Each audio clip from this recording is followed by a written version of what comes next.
All you 90s reggae fans out there, if you remember an artist called Frisco Kid, he had a song called Video Light. Pretty much sums up Arsenal's season so far. We'll discuss after this.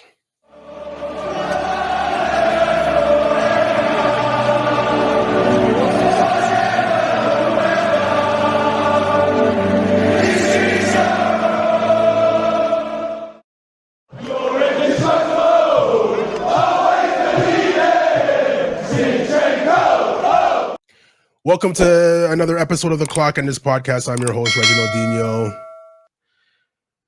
Again, New Year's resolution: don't let these results and games affect your mood for the weekend and the people that you deal with. It's not fair to everybody. It's not fair to them. It's not fair to you. I mean, coming off of the last game we just saw, Aston Villa versus Arsenal 2-0 up, end up drawing the game. Schoolboy errors. What are we missing? I don't know, man. I don't know anymore. People are bought in for a striker. Are we a striker away from winning games like that? I don't know. Thomas Partey was having a blinder out there. He was going to be man of the match. Sizzla, no time to gaze. Gazing on the second goal. Again, I don't know if I can blame him for that because he's not a player that plays right back. It's not his position. I don't know if you guys watched Spezia in the Italian league. I did. I watch all soccer. So I know Kiwior. We put Kiwior at right back, he struggles, he sucks. We put Kiwior at left back, he struggles, he sucks. We put Kiwior in center back. Oh, where did that come from? Well, you know what? He's a center back. He's a center back. Now, if you don't think he's good enough, or if you're Mikel Arteta and you don't trust him enough to play him, that's something totally different. Thomas Partey should not be playing right back. Unless Kiwior's hurt, Saliba's hurt, Calafiori's hurt, the other guy that never plays is hurt. What's his name? The Tomiyasu's hurt. Ben White's hurt. Zinchenko's hurt. Well, I guess you can't play Zinchenko back there, but if all of those guys are hurt and you absolutely no choice, absolutely have to play him there, play him there. But you had a choice today.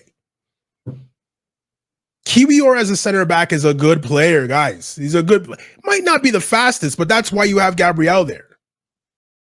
There's not many games where you can look at the result or look at the game and blame the coach, blame the manager. You look at the players. Oh, Havertz sucks. This guy sucks. Martinelli stinks. Whatever. Arteta lost the game today. Arteta lost this game 1,000%. At 2-0, changes should have been made. At 2-1, most definitely changes should have been made. Whether it's bringing off Moreno, putting Partey back in the middle, putting Kiwior in the middle with Gabriel, pushing Timber out to the right.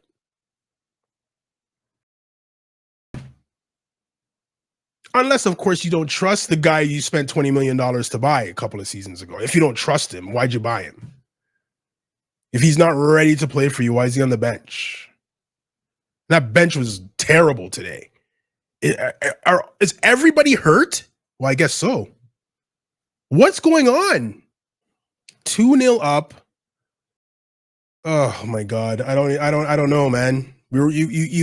It's one of those games where you know what you have to do because the team you're chasing, which I said, and you guys are going to be tired of hearing this. I said it. I've said it a million times. Where are Liverpool going to drop points? Where? The times they do drop points, we drop points. But going into today's game, you know what you have to. You have to win if you have any chance or any idea of winning the Premier League. You have to win today. A draw is no good. A draw is a loss. Again, I'm saying this again. A draw is a loss. It took Liverpool to the 94th, 91st minute to score against Brentford to win the game for them. Okay, fine. It sucks. I watched the game. It sucks.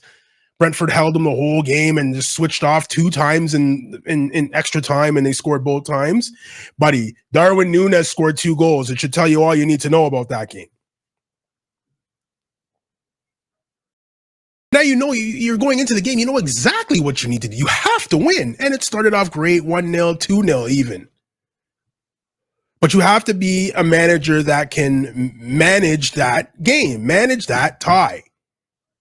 A manager like Jose Mourinho does not lose that game at home, up 2-0 against frickin' Aston Villa. And you guys are going to say, Aston Villa are not a good team. I shouldn't say that. They're a good team. They're not a great team. If we were to walk into that game and beat them 4-0, it wouldn't be a shock. If we were to lose that game 4-0, it would be the biggest shock. So just based off those reactions should tell you how good Aston Villa are. It's not a team that we should be playing and be really, really, really, really, really worried about. Keep Ollie Watkins quiet and it's jam done for them. Done. Both our not our defensive midfield, because Thomas Partey didn't play defensive midfield today, but both midfielders were caught lacking for the goals. Mikel Moreno for the first goal that Tielemans scored, and Thomas Partey for the goal that Ollie Watkins scored. Lacking, geezing.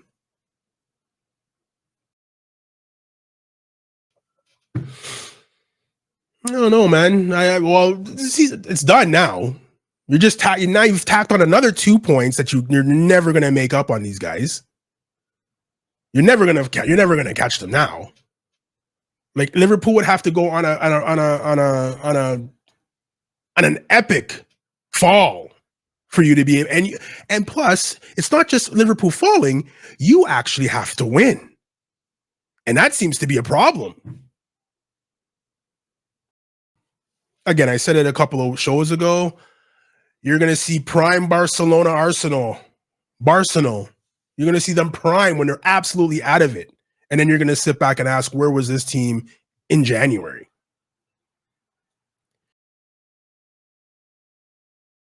I don't know if it's kind of a blessing in disguise, actually, because I was sitting there when we were winning. I was sitting there, and if you win the game, Arteta has an excuse. Oh, we'll see. We don't need a striker.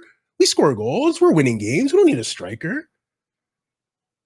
You most definitely need to get someone. It's November. It's January 18th today. You had 13 days to figure this out. And I don't want to see Benjamin Sesko's name bantied about.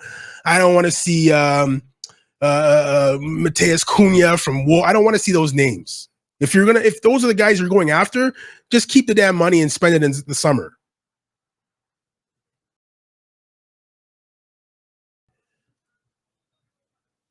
There's another show out there, pretty popular Arsenal channel out there. One of the participants made a very good point, because we always say Arteta comes out, everybody comes out. Oh, it's hard to get players in the winter and this, that, and the third.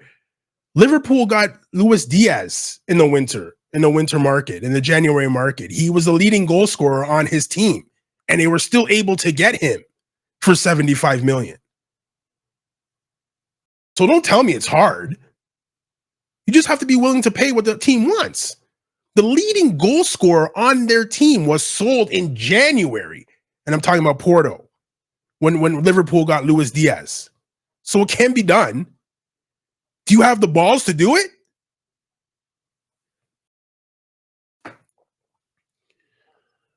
Let's get into player ratings. Let's get into player ratings. I have a full Saturday. I can't be wasting my time on this shit. Where are these clowns? Oh, you know what? No, we'll start with this guy. 0 today. 0 today. Again, it's not just we're not Real Madrid, Barcelona, Bayern Munich, where we can go out and play a certain style of football, and now the opponent has to adapt to us. We're not that team. We're not that team now, or maybe we're not that team yet. I don't know, but we're not that team. As the game's going on, you have to be switched on and say, okay, this isn't working, that's not working. Okay, now we have to lock this down. We got to do this, we got to do that, blah, blah, blah, blah, blah, blah, whatever it is. Okay? You have to be able to do that. You can't play the same way for 90 minutes if you're in a tie. You can't. You're substituting players like for like. We need to get a goal. What's the difference if we draw or lose this game? What's the difference? We're still behind. What is the difference? Leave Martinelli on. Take off a midfielder. Maybe even take off a defender. Put Sterling on as well. And go for it. We're making substitutions and playing like we're up in the league by 12 points, 15 points. We're up. A draw doesn't matter.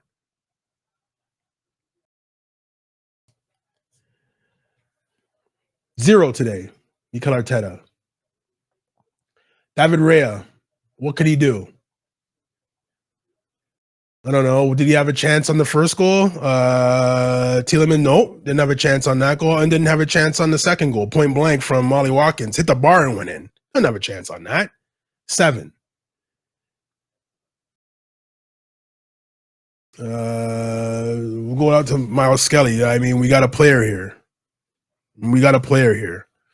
A midfielder playing right back or left back, wherever he was playing today. He was fantastic again today.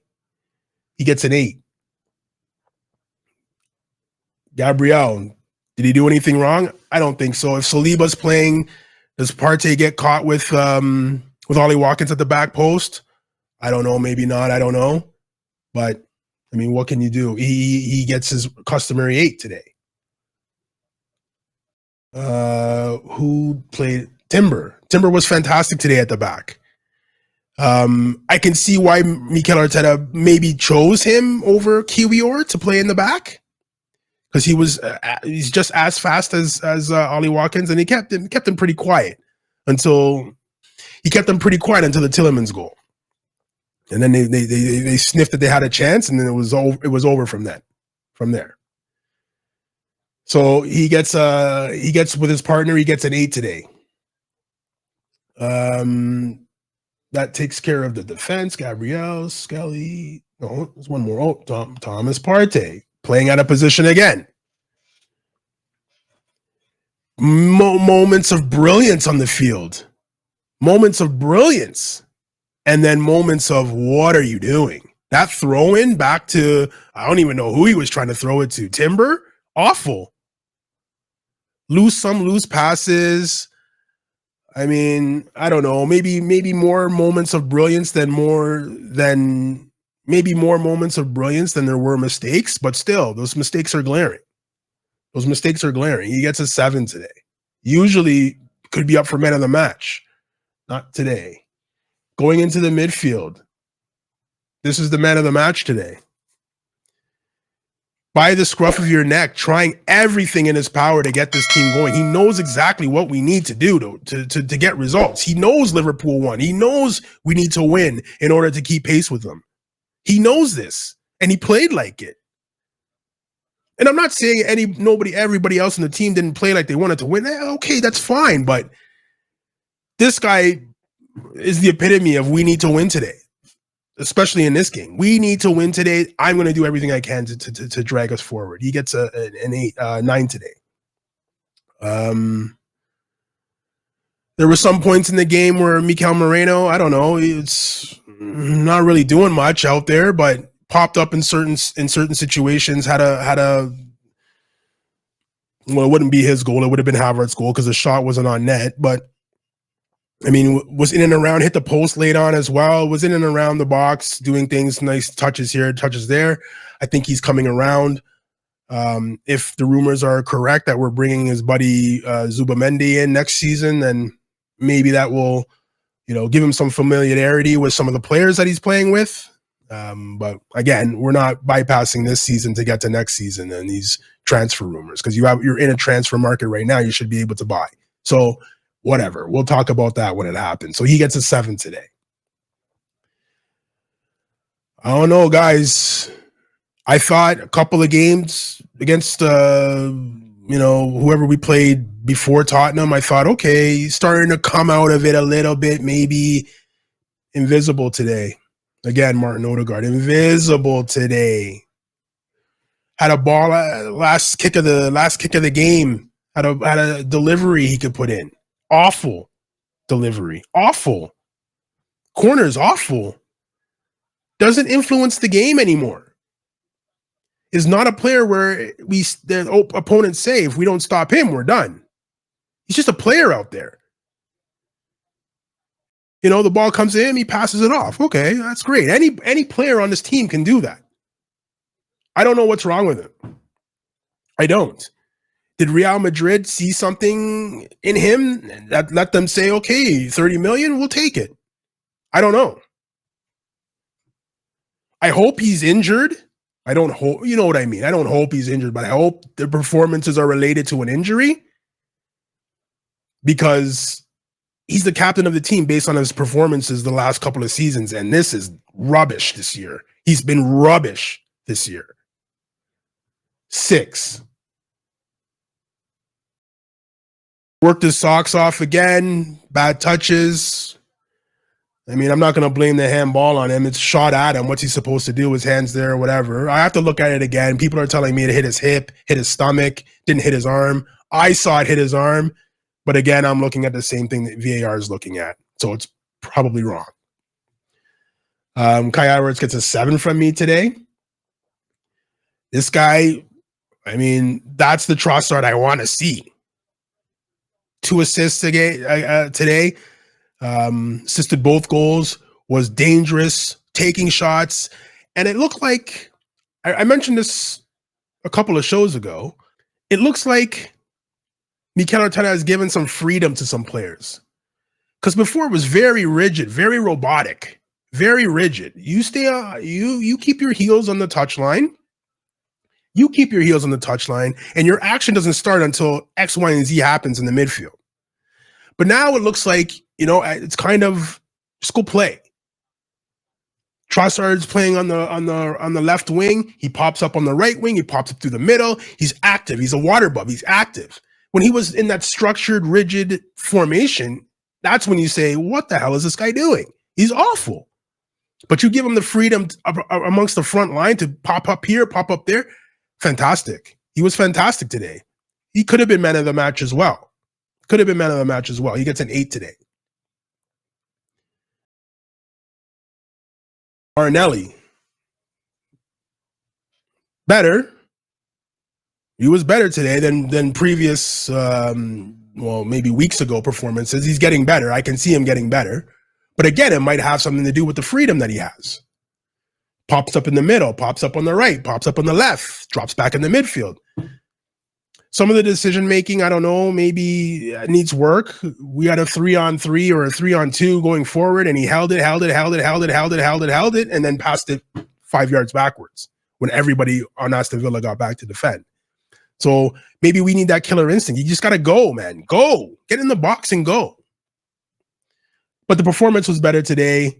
He was good against Tottenham in the midweek. He was better today as well. He gets a 7. You guys are looking at 7s. Oh, 7's good for him because he was getting 5s and 6s and generous 5s and 6s. Should have been 3s and 2s and 3s actually, but I gave him that. Substitutions that came in. Sterling, we're calling for Sterling to come in. What's he supposed to do in 10 minutes? He's supposed to turn the game on its head in 10 minutes. I don't know. I mean, if it was me, I would have given him the start and brought Martinelli on with 20 minutes to go, but then Martinelli probably wouldn't have scored and we would have probably lost the game 2-1. So the Monday morning quarterback in me is probably wrong on that one, but who knows? So he's got to get a run on it. And why he doesn't get a run out, I don't know. We're Chelsea's paying pretty much his whole salary. It's a free player for us. Like, run him into the ground. At the end of the season, if we want to keep him, okay, we'll discuss. If we don't, Send him back to Chelsea. Like, I don't understand why we're not running this guy into the freaking ground. Play 90 every game. I don't care. Do something, though. You're not giving him a chance. I don't understand. You've worked with Mikel. He's worked with Mikel Arteta before at City. If you didn't want to play him, why did you go out and get him? Just trying to fill out your roster? I don't get it. I don't get it. Who else came into this awful? It was the only guy that came in. That's the only sub we made. Oh my God, that's the only substitution we made today. Tells me all I need to know. All I need to know. I know the bench was weak, but I mean, the bench is weak based off what? Like, who's injured on our team? Saka's injured. He would have started, so he wouldn't be on the bench. Maybe Sterling Sterling was on the bench. But who would be on the bench if Saka was playing? It probably wouldn't be Havertz. It would be either Trossard or Martinelli, right? But that's it. Going forward attacking, that's it. I know Gabriel Jesus is hurt, but are we really putting stock into Gabriel Jesus coming in and turning a game on its head? I don't know. That's the guy we bring in when we need a goal? I don't know. But as far as attackers go, who's hurt? Ben White's hurt, right back. Tomiyasu's hurt, right back. Calafiori's hurt, right back. Tierney's back, left back. Who as an attacker, who as an attacking midfielder, who as an attacking striker, winger is injured right now that we would be able to bring on off the bench where we can say, okay, let's go, let's see. Well, maybe I'm missing somebody. Let's go through the team. No, there's nobody here. Nobody here. He's injured, right back. He's injured, right back. Maybe in Nawari. Maybe. Okay. I'll take that one. Sure. But he's 18 years old or 17 or whatever he is years old. We need a goal and we need to win, and we're going to say, okay, put us on your back and let's go. Okay. Didn't come onto the field today. Injured. Can't put him in because he's slow. Didn't play him for whatever reason. Injured. Don't know what happened to this guy, but these are all defenders, guys. All defenders. So when you need a goal and you need a striker or attacker, who are you putting in?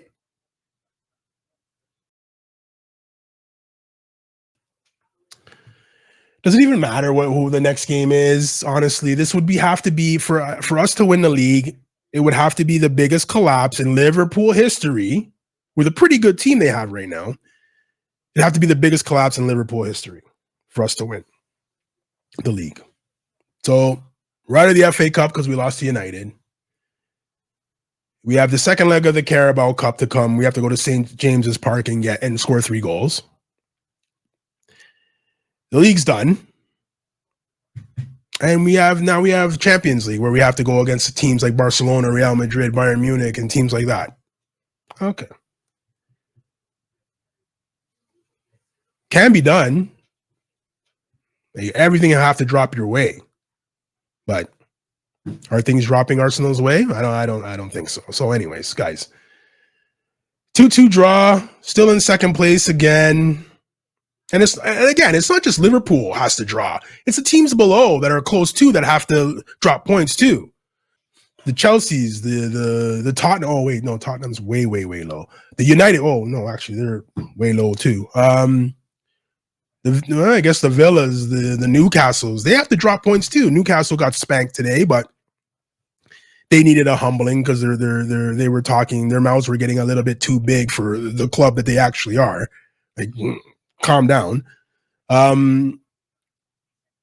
But they have to. All those teams have to drop points too, because if you're dropping points and they're winning games, guess where you're going to be in a couple of weeks? Below them. So, New Year's resolution: don't let this thing affect you. It's not affecting me. I'm good. So, guys, if you're not subscribed to the channel, on YouTube, go hit the thumbs up, hit the bell. You'll get notified every time a new episode's up. We're also on all popular podcast platforms such as Spotify, Apple Podcasts. We're on Amazon Music. Ask Alexa to play Football Weekly podcast. Boom, it'll come right up. We're on TuneIn, Stitcher, Player FM. We're on all popular podcast platforms. There's no need for you guys not to be listening to the Clockenders podcast. Again, I don't know who's next. I don't know if it's Champions League. I don't know who we play next in the league. Does it really matter? I mean, still gonna watch the games anyway, but for a title winning team, aspirations of a title winning team, that's not what I saw today is not what wins leagues. Again, they didn't play bad.